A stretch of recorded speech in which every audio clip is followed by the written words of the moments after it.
Have you ever regretted saying something not days later, but the moment the words left your mouth? Maybe it was during an argument, or in a moment of nervousness, simply because silence felt too heavy to carry. And yet, as soon as you spoke, you wished you hadn't. In a world that glorifies quick reactions, loud opinions, and constant commentary, it's easy to forget the quiet strength of restraint, but the Stoics never forgot. Marcus Aurelius once reminded himself, the more we value things outside our control, the less control we have. That includes the urge to fill silence with noise, to explain, defend, or outlet discomfort. What if your power wasn't in the words you speak, but in the ones you choose not to? Silence isn't absence. It's presence measured. It's not weakness. It's wisdom. It's the kind of discipline that keeps your dignity intact when others are losing theirs. And when chosen wisely, silence doesn't just protect your peace. It transforms it into power. So the question is, when's hold, you remain silent? When is holding your tongue not just polite, but powerful? Let's explore 9 moments where silence becomes more than strategy. It becomes a philosophy. Stay with me. You might just learn that saying nothing is sometimes the strongest thing you can do. Number 1. Stay silent when criticized unfairly. Have you ever been in a room doing your best, giving your all, only to be blindsided by someone's harsh, dismissive words? Maybe it was a manager tearing down your work in public, or a friend twisting your intentions. In the moment, your heart races, your breath catches, and 1,000 rebuttals rise to your tongue. But you hold them. Why? Because deep down, something stronger than your ego begins to whisper, stay calm, let truth defend you. That whisper, that quiet voice that calls you to stillness, instead of defense, is not weakness. It's the voice of the warrior, the kind of warrior Stoicism shapes. One who understands that real power is not in retaliating, but in mastering the need to retaliate. Marcus Aurelius once wrote, if you are pained by any external thing, it is not this thing that disturbs you, but your judgment about it. He wasn't telling us to ignore pain, but to examine it. To see how much of it is real, and how much is manufactured by the stories we tell ourselves about it. Because unfair criticism on its own is just noise. But we absorb it into our identity. When we believe it, that's when it begins to wound. Think of a soldier on a battlefield. An arrow flies past, not touching him. Does he fall? No, he only falls if he believes the arrow struck his heart. Criticism is the same. Few words only wound us if we give them permission to settle in our soul. The Stoics teach us that our inner fortress must remain intact, regardless of the chaos outside. I remember once working under a leader who didn't believe in he believed in pressure, in sharp corrections, in the idea that criticism motivates. During a quarterly meeting, he dismissed an entire 6-month strategy I had led publicly in front of peers. This direction lacks edge, he said, as if all my sleepless nights meant nothing. You wanted to argue. I wanted to list facts. But instead, I took a breath, nodded, and said, thank you for the feedback. I'll revisit the approach and come back with something stronger. He raised an eyebrow, surprised by my restraint. What he didn't know was that I had been practicing Stoicism. That morning I'd read a quote from Epictetus. It's not what happens to you, but how you react to it that matters. So instead of reacting, I refined. Instead of defending, I delivered. 2 weeks later, the revised plan won not just approval, but investment. And the best part, I never had to defend myself with words. The results spoke on my behalf. You see, when you are criticized and none-free, you stand at a crossroads. One path leads to impulsive defense, where ego takes the wheel and your energy drains trying to prove what you already know to be true. The other path, the Stoic path, is quieter, but infinitely stronger. It asks you to stand still, to let the insult pass like a wave, and to answer it not with noise, but with undeniable clarity of truth lived out. This is the inner power of a true warrior, not one who conquers others, but one who conquers himself. But what if the criticism isn't just unfair, but cruel? What if it's meant to provoke? That's when the second principle comes in. Separation. The Stoics taught that must separate who we are from what is said about us. Marcus Aurelius reminds himself daily, you have power over your mind, not outside events. Realize this and you will find strength. When someone attacks your work, your values, or your character, they are not defining you. They are revealing themselves. Imagine a sculptor chipping away at a block of marble. The marble doesn't respond with anger. It doesn't cry out or justify itself. It simply endures and becomes something greater in the hands of time. You are that marble. The words thrown at you may sting, but they cannot shape you unless you give them chisel and hammer. There's a story told about a young monk studying under a wise teacher. One day, a traveler stopped by their temple and began, criticizing the teacher's methods, calling them outdated and ineffective. The young monk was furious. "Master," he said, "why don't you defend yourself?" The teacher smiled and replied, "If someone offers you a gift and you do not accept it, to whom does the gift belong?" The monk blinked, understanding insights, like gifts, only have power when received. That's the choice you'll hold every time someone misjudges you. You can accept the insult and make it yours, or you can let it fall to the floor untouched. You can ask yourself, is there any truth in this? If so, I will learn from it. If not, I will discard it. Either way, I will not be moved. And yes, sometimes criticism contains a seed of truth, even when delivered unfairly. That is the paradox. Even enemies can reveal blind spots, but only if you have the humility to look. Epictetus said, "First learn the meaning of what you say, and then speak." In Thesis of Critique, first learn the truth of what's being said. Then and only then, choose your words, if any are needed at all. I knew a woman who worked as a crisis manager for a non-profit. She was brilliant, strategic, and fiercely calm. During a board meeting, she was unfairly accused of mismanaging funds, a claim based on a misinterpreted spreadsheet. The room buzzed with tension. Everyone expected a rebuttal, but instead, she took out the report, calmly flipped to the right page, and said, "Here is the line they're referring to. Here's the context. If further clarity is needed, I'll gladly provide it." That was it. No motion, no drama, just clarity. That day, she didn't just protect her reputation. She earned the silent respect of everyone present, not with fire, but with stillness. Her silence wasn't passive. It was surgical. It cut through the noise and revealed the truth. The modern world confuses silence with weakness, but the Stoics saw silence as the mark of someone who no longer needs the world to validate their worth. They understood that noise often hides insecurity, while stillness reveals mastery. As Marcus Aurelius warned, don't waste time arguing about what a good man should be. Be one. Your life, your choices, your actions, your consistency should be the loudest thing about you. That's not to say you should never speak, but when you do, let it be with purpose. Let it be to reflection, not as a reflex. Let your words be few, but filled with weight. And until then, let your silence build momentum. There's a warrior in Stoic, not the kind who fights battles with fists or fury, but the kind who knows when to hold the line without ever raising his voice. The kind who walks into a storm and doesn't flinch.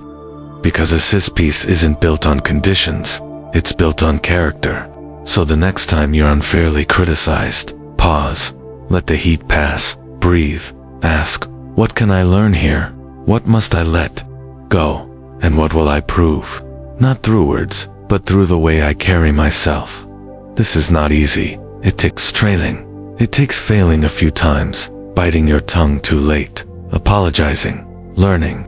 But over time pause becomes natural. That inner voice grows louder than the outer noise. And in that silence you will find strength, not just to endure criticism but to rise above it. Because your dignity is not on trial, your worth is not up for debate, and your power, it's not in proving them wrong. It's in living so right that their words lose all meaning. Now that you've learned how to face criticism with grace, let's move forward into another form of challenge, where silence doesn't just protect, but transforms. When you're surrounded by boastful voices, how can your restraint become your presence? Let's find out. Number 2, don't compete with boasting.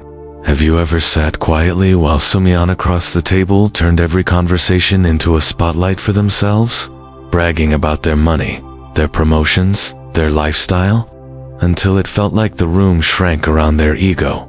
That's strange. Discomfort, the tension between wanting to respond and knowing you shouldn't, is something every grounded person has felt. And it's in that tension that your inner warrior either reacts or remains still. The Stoics taught us that true confidence doesn't need to be announced. It doesn't seek validation. It simply is. Marcus Aurelius once wrote, "The opinion of 10,000 men is of no value if none of them know anything about the subject." What he meant is this: the world may shout, boast, and perform, but your worth isn't measured by volume. It's proven in silence. The person who knows their value doesn't need to declare it. Their presence already speaks. Now, picture this. You're at a networking event. A coworker leans in loudly bragging about their recent raise, their vacation home, the designer watch they bought just because they could. Every sentence is a mirror for their ego. You'll feel the urge rise to mention your own wins to balance the scale. Maybe your recent work was even more impressive. Maybe you've been grinding in silence, building something solid but instead, you take a breath. You listen, you nod, you smile, you let them finish, and you say nothing about yourself because you know who you are, you know what you've done. You don't need applause for the roots you've grown beneath the surface. That moment of silence, measured calm, deliberate, isn't weakness. It's power. The kind offer that doesn't flash like lightning, but builds like thunder deep in the earth. There was a man I used to know, quiet, middle-aged, drove a simple car, always polite. He came to every team meeting, never interrupted, never competed. People often overlooked him until one day, during a crisis that threatened to shut down the company's biggest account, he calmly offered a solution no one else had thought of, implemented it in 3 days, saved the client, saved the quarter. No boasting, just results. And after that, no one overlooked him again. That's the Stoic way. Epictetus said, "Don't explain your philosophy, embodite." In other words, don't tell us who you are, show us. Not with grand gestures, not with status updates, but with consistent action. Let others boast if they must. Let their noise fill the room. You stay still. You work. You live with depth, not display. Because truth doesn't need a stage. It needs a steady soul to hold it. And in that steadiness, people begin to notice. Not the noise you make, but the calm you carry. There's a reason the wisest voices in history have always spoken less. When you listen instead of performing, when you observe instead of reacting, when you build instead of boasting, you're walking the path of someone who no longer needs comparison to feel complete. This is not about shrinking. It's about choosing when to expand. Silence in the face of boasting is not surrender. It's strategy. It says, I am grounded enough not to rise to this game. I'm building something too real to measure with applause. So the next time someone throws their successes at your feet, hoping you'll play along, ask yourself, am I living for attention or for purpose? If you already carry your truth like armor, you don't need to draw your sword. Let them speak. Because when your results arrive, they won't need a microphone. They'll speak through the way you move, the respect you earn, and the quiet strength no one saw coming.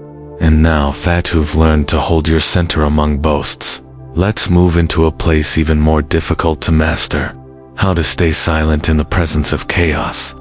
Number 3. Pause before responding. Tonger. Have you ever felt your chest tighten, your breath shorten, and your fists clench? Not because Sumian physically harmed you, but because a few careless words pierced something deeper inside. Anger often arrives like a storm, sudden, loud, overwhelming. And if we're not prepared, it sweeps away our reason and leaves only ruin behind. But what if there was a way to stand in the eye of that storm, untouched, unmoved, unbroken? The Stoics believe it there is, and that place of calm begins with silence. Marcus Aurelius once wrote, "How much more grievous are the consequences of anger than the causes of it." He wasn't suggesting we suppress emotion or deny our pain. He was pointing toward something deeper, the recognition that our reaction is often more destructive than the thing that sparked it. That the true danger isn't the insult or the injustice, but the fury that takes root inside us when we let our ego steer the ship. Imagine a normal day at work. You've planned your schedule with precision, carved out time for what matters, and suddenly, a sorker makes a sloppy mistake that adds hours of stress to her already full plate. Your first instinct might be to raise your voice, call them out, let your frustration fly. And who could blame you? You're tired. You've worked hard. You didn't deserve this. But instead, you pause. You close your mouth. You breathe. And in that breath, the storm passes. That's not weakness. That's discipline. That's the mark of a warrior. Not one who battles with fists or fury, but with clarity and command of the self. Epictetus reminded us, keep silence for the most part, or speak only what is necessary. This doesn't mean you become a doormat or a mute. It means you choose your moment. You hold your power close. You wait until the heat cools and the truth converts, not just out of your mouth, but within your mind. Consider the story of a young teacher I once knew, fresh in her career, passionate about her students. One day, a parent stormed into the school, furious over a grade, accusing her of incompetence in front of her peers. Her face flushed, her hands trembled, but she said nothing. She listened, she nodded, she waited. Then the next day, she sent the parent a calm message, kind but firm, explaining the full context, including praise for the students' growth and a plan to support them further. The parent apologized, not just privately, but publicly. Her silence wasn't surrender, it was mastery. This is what Stoicism calls eusto, to step back before we strike, to look not just at what we feel, but at we feel it. What triggered the anger? What part of us felt disrespected or ignored? And is that wound something the world must fix, or something we must stand to ourselves? Anger isn't the enemy. Unchecked anger is. Because left alone, it breeds resentment, damages relationships, and poisons our sense of peace. But when we meet anger with reflection, when we pause before the reply, observe for reacting, it becomes a messenger, not a master. It shows us where we are still raw, where we are still growing, and that awareness is a form of truth few dare to seek. You don't need to be a saint to manage anger. You just need to slow down, to breathe before you speak, to create a gap between stimulus and response. And in that gap, choose your dignity over your ego. Marcus Aurelius did pretend this was easy.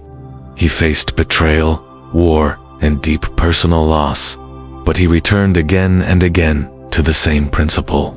The best revenge is Tob, unlike him who performed the injury.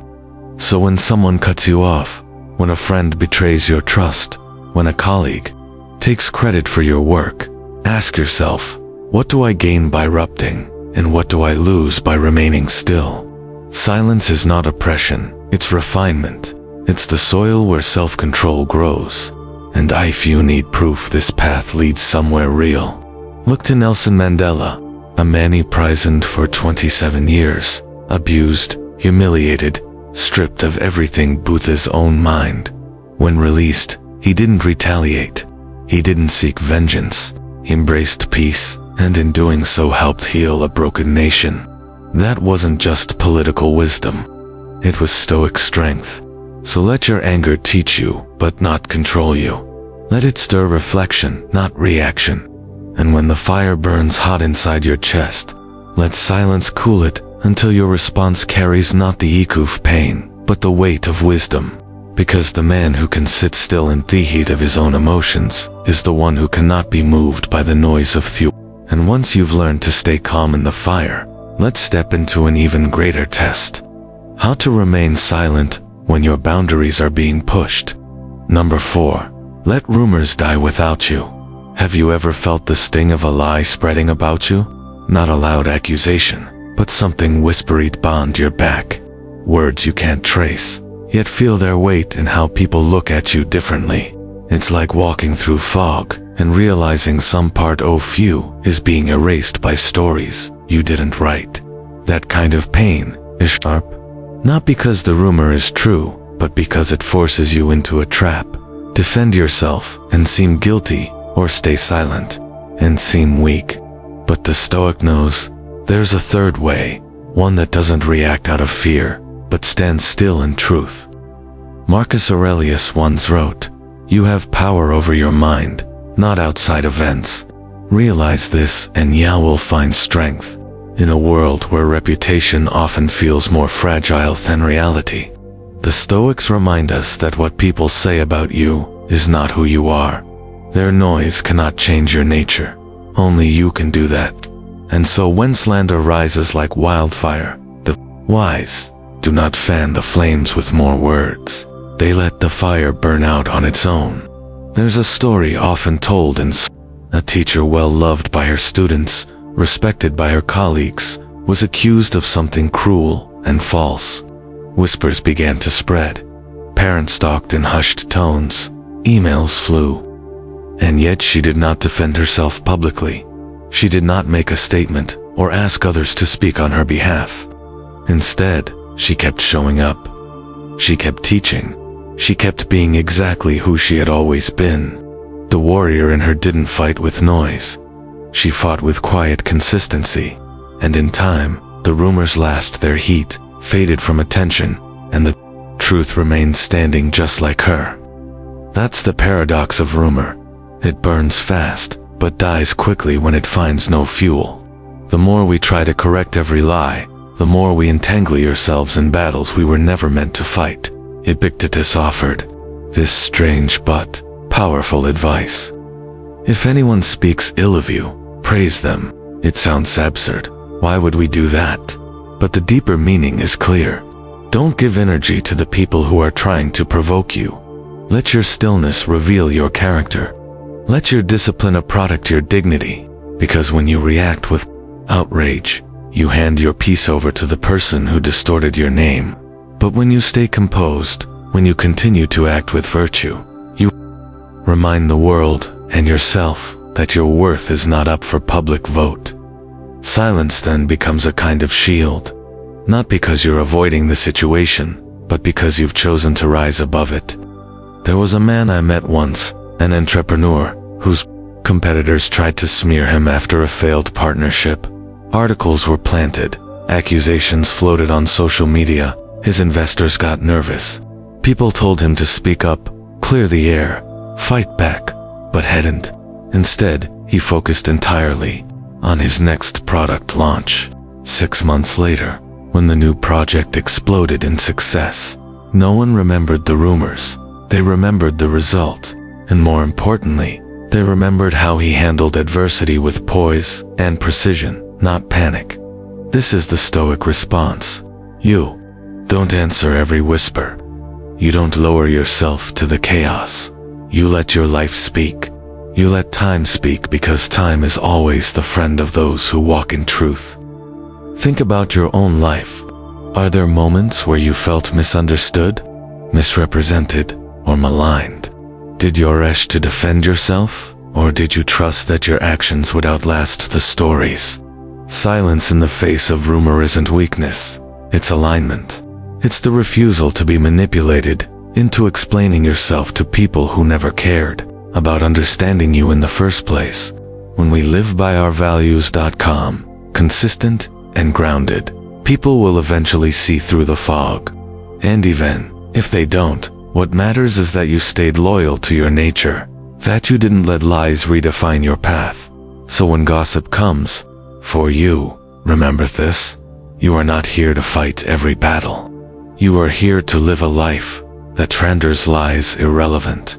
Be still, be precise, be true. And as we now move into situations where silence becomes not just a shield but a sword of calm clarity, let's look at the next moment where your restraint carries the greatest strength.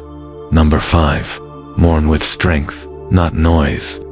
What do you do with the silence thought follows after someone you love is no longer there? Not just physical absence, but the kind of stillness that traps around your chest and makes the world feel unfamiliar. Like laughter doesn't echo the same, and familiar streets feel distant. Loss doesn't knock. It crashes through your life, leaving you staring at a space that used to be filled with warmth. And yet, in the heart of that emptiness, Stoicism offers something surprising. Not distraction, not denial, but reflection, an invitation to sit with the silence and let it speak. Seneca, who knew grief intimately, once wrote, "The day which we fear as our last is but the birthday of eternity." This isn't just poetic, it's a Stoic reorientation of how we see endings. What if loss isn't the collapse of something good, but the passing of something sacred into memory? What if pain we feel is not a punishment, but the echo of something meaningful? In thought frame, grief is not an enemy to be conquered, but a companion that teaches us how deeply we've lived. Consider C.S. Lewis, not a Stoic philosopher, but Ammon, whose grief mirrored Stoic clarity. After losing his wife, he wrote, "The pain I feel now is the happiness I had before." That's the deal. There's truth in that. To love is to risk pain. To lose is to be reminded how much you truly cared. And rather than running from that, the Stoic faces it fully like a warrior who does not flinch at the weight of the wound, but learns to carry it with grace. There's a story I once heard of a craftsman, an old violin maker who lost his son in a tragic accident. For weeks, he spoke to no one. He didn't eat much, but each morning he sat at his workbench in silence. He didn't carve, he didn't sand, he just sat holding the Months later, when he finally began to work again, he crafted a violin so resonant, so filled with feeling that musicians said it sang. When asked why it didn't speak during that time, he replied, "Words weren't strong enough. Let the silence teach me how to begin again." That's the power of Stoic excellence in grief. It's not hiding from pain, it's holding space for it. Not every writhing must be fixed. Not every sorrow must be explained. Some things must simply be felt, endured, and lived through. Marcus Aurelius reminded himself, "Accept whatever comes to you woven in the pattern of your destiny, for what could more aptly fit your needs?" That may sound cold at first, but it becomes comforting when we realize we are not being punished by loss. We are being shaped by it. The Stoic doesn't deny emotion. He accepts it, then asks, "What can I do with this? Can I use this pain to become more present, more grateful, more human?" When loss rips something from your life, look at what still remains. A memory, Allison, a truth. Gratitude and grief aren't opposites. They can live side by side like day and night, reminding us that every ending is part of a juice cycle. Try this. Instead of numbing the pain or rushing to explain it, speak to a trusted friend, or simply walk in silence.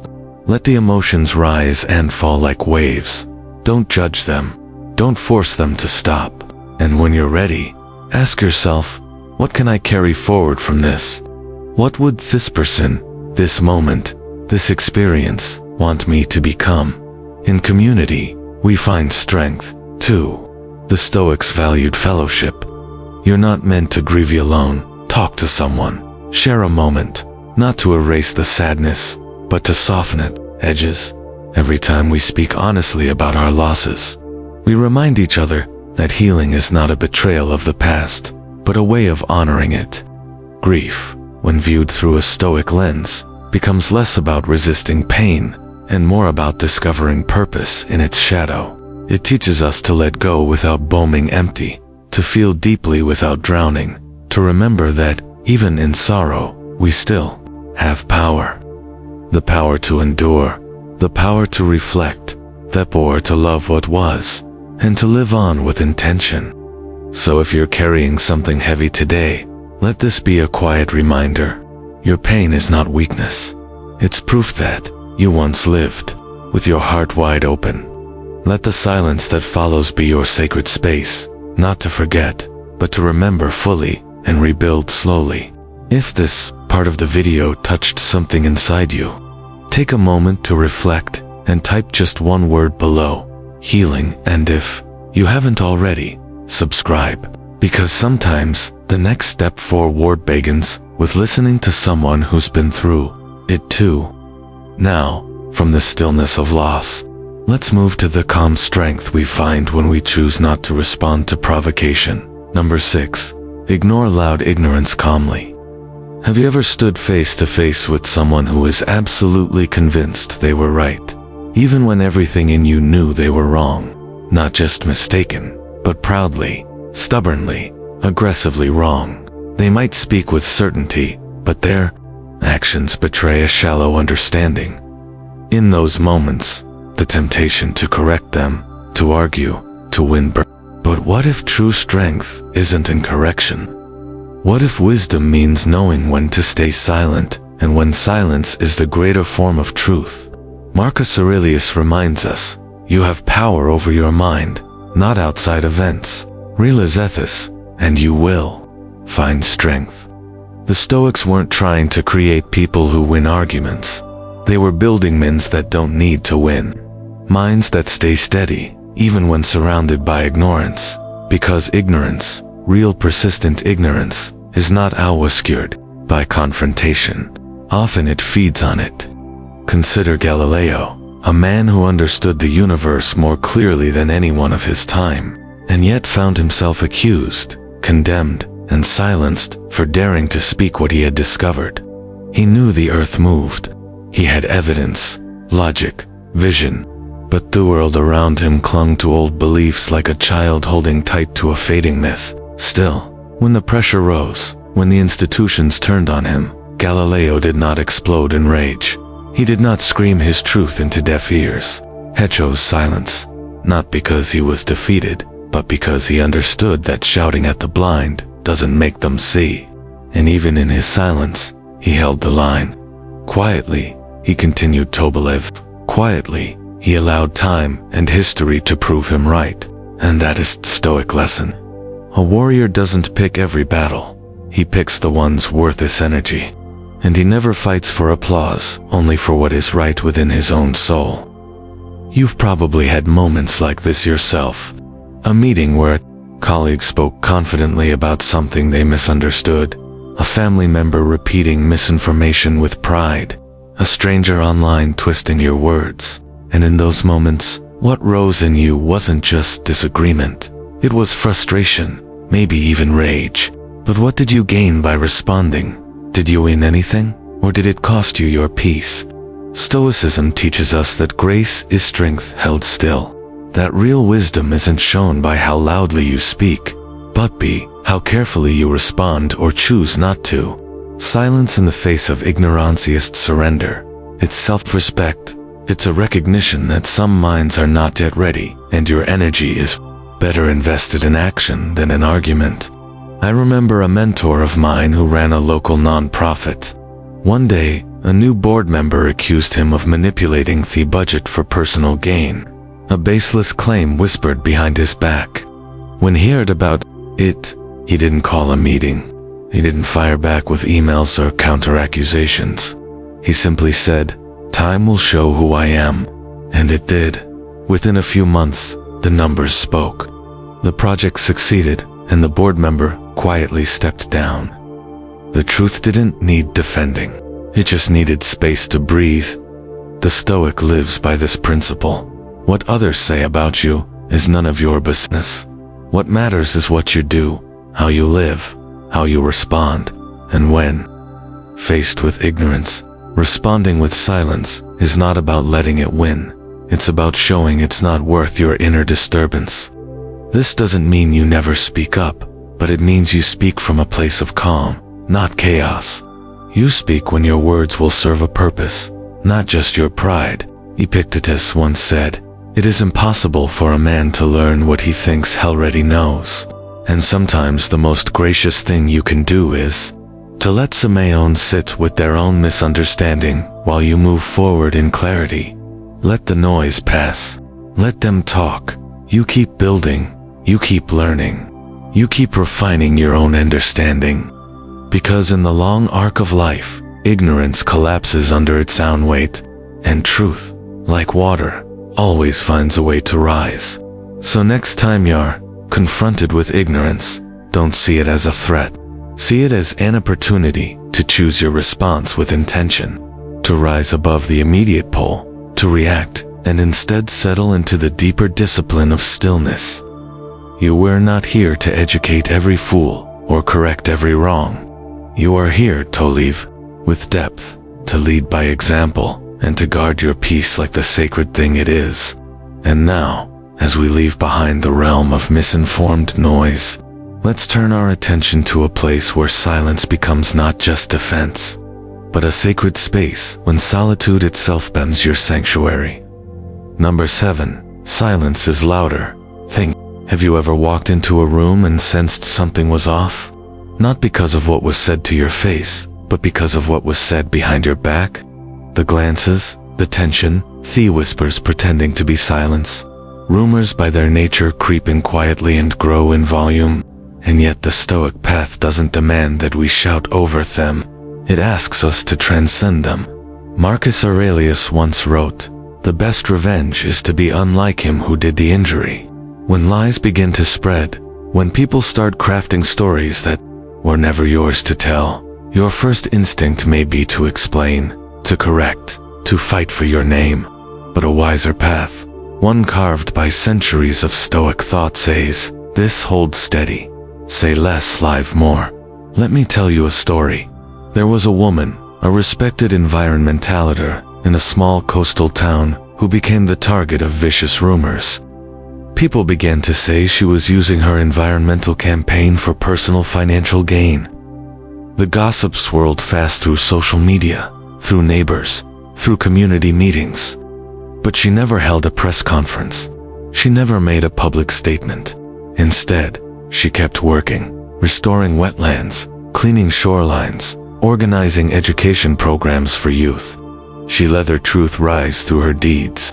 In time, those who once doubted her sources, they couldn't argue with.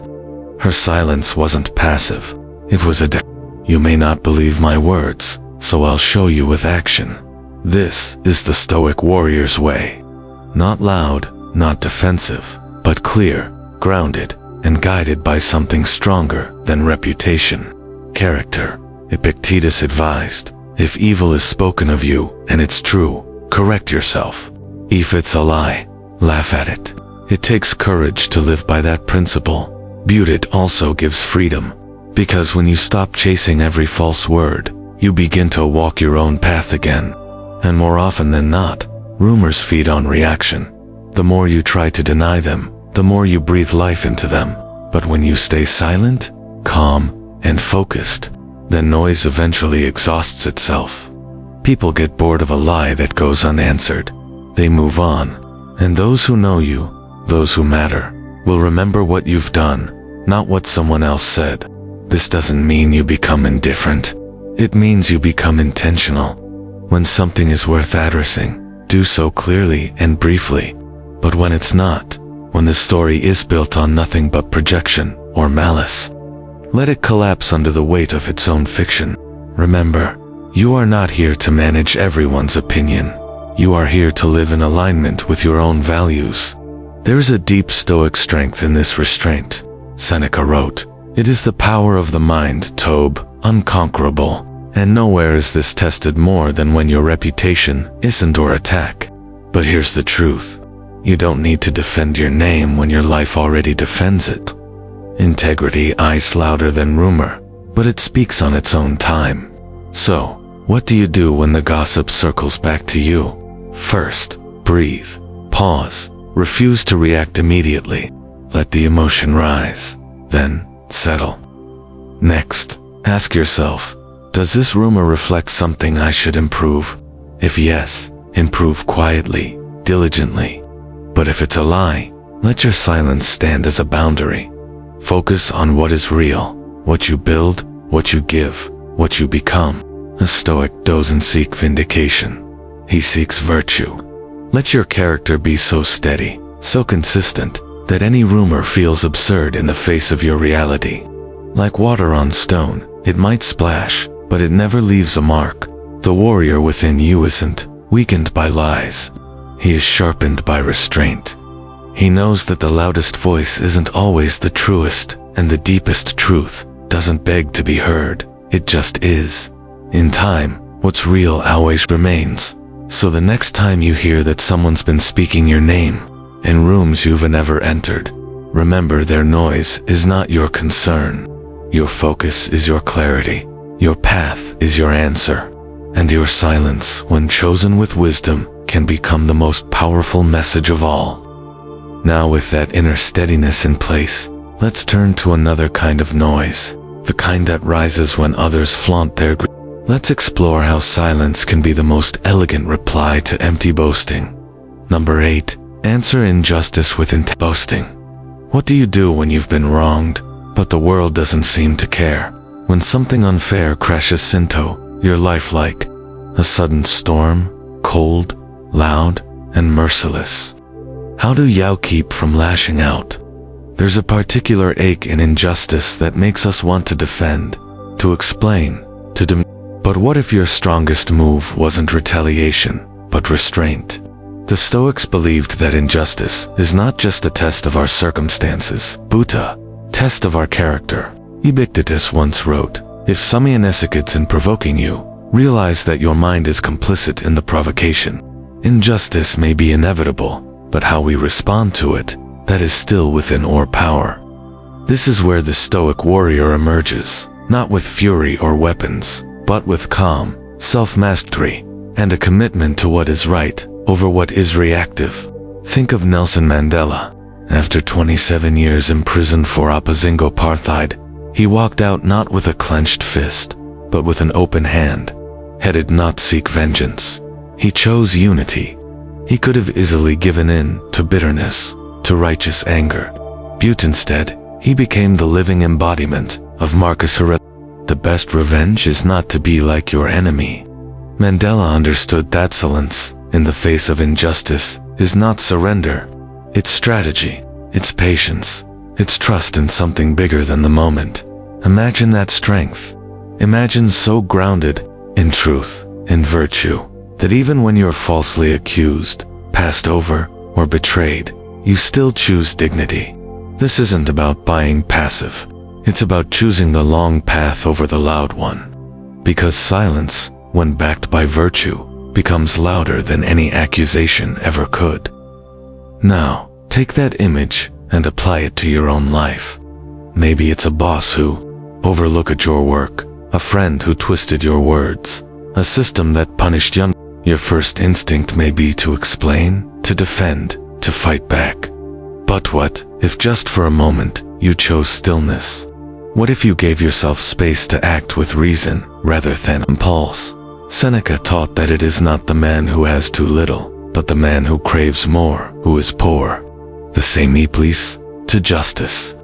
The one who demands justice at every slight, who clings to retribution, is always poor in peace. The one who stands firm, who keeps their inner world unshaken, has already won something more valuable than any apology.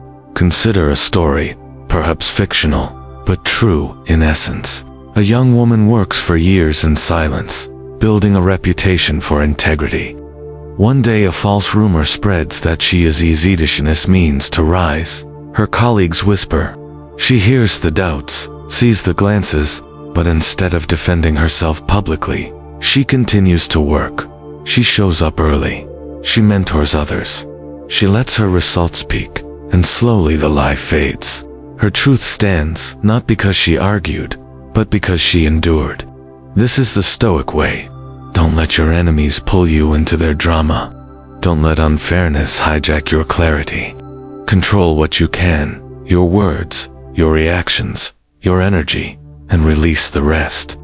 If you must speak, let it be from principle, not ego. If you must act, let it be for the future, not for revenge.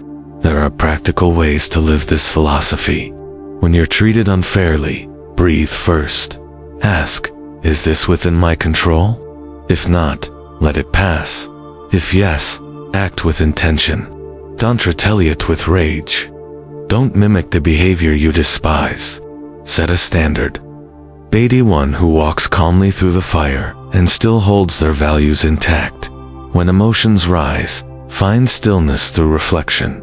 Journal with a pen what it stirred in you and what you want to do next. Let truth guide your response, not pride. Learn to forgive, not because they deserve it, but because you do. Because holding anger only chains you to the very injustice you want to escape. And above all, never forget who you are when the world goes silent. Your identity is not defined by the wrongs against you. It is shaped by the virtues you hold on to. Everything around you tempts you to let them go. The Stoic warrior chooses to respond, not react, to stand, not shout, to build, not burn. So when life tests your integrity, when injustice skits, remember, silence does not mean defeat. It means discipline, and from that silence, a deeper strength can rise. The kind that shapes nations, heals wounds, and commands respect without ever demanding it. Now, let's explore the next place where silence becomes power. Number 9. Rise above every insult. Have you ever been insulted so suddenly that it struck you silent? Not because you agreed, but because something inside refused to sink to that level. Maybe it was a passing comment, a sarcastic jab, a subtle remark meant to make you flinch in front of others. And in that pause, in that quiet moment where you chose not to retaliate, something powerful took root. That is the essence of Stoic strength. Epictetus, one of the most revered Stoic philosophers, once said, if someone succeeds in provoking you, realize that your mind is complicit in the provocation. This is not just a clever phrase. It's a mirror we must hold up to ourselves. Every time someone insults us and we react, shouting, defending, firing back, it's not just their words that pierce us. It's our own permission, our own undisciplined mind, handing them the weapon. The truth is insults don't wound us unless we offer them a place to land.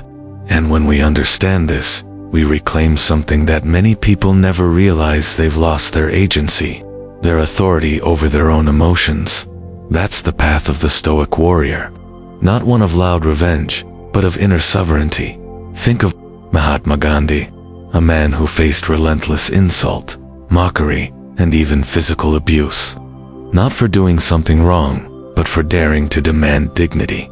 He was imprisoned, he was slandered, yet he never once lifted his voice in hatred. He practiced what he called satyagraha, the force of truth through non-violence. In this we see Stoic silence at its highest form. Not passivity, but power. Not weakness, but moral clarity. Gandhi's silence, in the face of insult, did not make him invisible. It made him unforgettable. Now imagine your own life.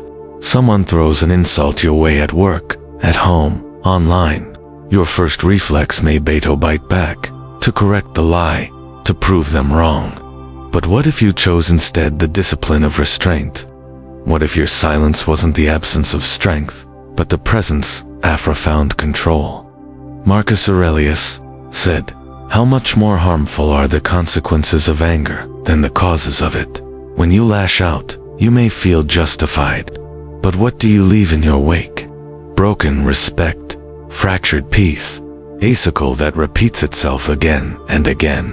But when you choose silence, beyond the cycle, you rise above it. You become a master, not a pawn." There's a story, perhaps apocryphal, but deeply instructive, about a samurai warrior known for his ferocity in battle. One day, while passing through a village, A drunk man insulted him loudly in public. The villagers held their breath. Thy blood. But the samurai looked at the man with calm eyes and walked away. A child asked, "Why didn't you respond?" The samurai replied, "If Somione offers you a gift, and you do not accept it, to whom does the gift belong?" That right there is Stoic power in motion. Choosing silence doesn't mean you've surrendered. It means you've calculated. You've decided that the insult is not worth your energy. That person trying to provoke you is not worth shaping your emotional state. You become unshakable, not because you never feel emotion, but because you no longer serve it. The Stoics teach us that insult is not about what is said, it's about what is believed. And if you know who you are, if your character is rooted in truth and virtue, then no insult can uproot you. You are a mountain unmoved by wind, a warrior who fights not for ego, but for clarity, a mind to focus seto, be dragged into petty war. Let's take a closer look at what actually happens when we resist this wisdom. We become reactive, we feel slighted, and we feel the need to restore our pride. But pride built on the opinions of others is weak, it's borrowed, and what is borrowed can be taken. The moment someone else can't pull you into anger, they own you. That's not pride, that's slavery. Stoic wisdom gives you the key to break free, to become the kind of person who doesn't need to win every battle, because they've already won the war within themselves. Epictetus told us to practice saying to ourselves, "You are but an appearance, and not at all the thing you appear, Tob." What he meant is that most of what insults provoke in us is just illusion, ego, insecurity, image. Strip that away, and what's left is simple, peace or noise. Which will you choose? This doesn't mean we become doormats. Stoicism is not about pretending that harm doesn't exist. It's about choosing the most powerful and effective response. There's a difference between reacting and responding, between reflex and reason, and the wise always choose the latter. There will be moments when your silence itself becomes your loudest message. In a world addicted to shouting, the man who says nothing is the one who draws the most attention, not because he's passive, but because he's rare. And people notice what is rare. Your silence becomes your signature. Your poise becomes your proof. Now, take a moment to reflect. What if the next time someone belittled you, you said nothing? Not out of fear, but out of power. Not out of uncertainty, but because your truth spoke so clearly through your actions, your posture, your unwavering calm. What kind of impression would that leave? What kind of energy would that preserve? You would stop being a participant in conflict and start becoming a presence no one can ignore. We are not here to polish every tongue, but we are here to master our own. Let your dignity speak where your words don't. Let your presence correct the falsehoods spoken about you, and let your inner strength remind the world that no insult, however sharp, can break a man who refuses to kneel to noise. This is not an easy path. It takes practice, it takes awareness, it takes the patience of a seasoned warrior who has fought many battles. Not all of them visible beauties, a path worth walking. Because at the end of that path is not just respect, it's self-respect, and that above all else is what Stoicism protects. In a world loud with opinions and louder with egos, your silence becomes a rebellion. Your discipline evokes rare, and your ability to stay rooted in truth, while others shout lies, that becomes your shield, your sword, your legacy. So the next time someone attests your dignity with a sharp word or a sneering remark, remember you are not required to react. You are allowed to rise. That's Stoic wisdom in action. Not just to endure, but to elevate. Not just to resist, but to redefine the game. Not just to survive the insult, but to transcend it. And that, my friend, is how you win quietly, completely, and with your integrity intact. In a noisy world, your silence can be your sanctuary. Practice it with intention, and you'll find clarity where there's find chaos. Share your voice with Stillness Speaks. Leave a thought, Bellawand follow, for the next quiet lesson in strength. Music.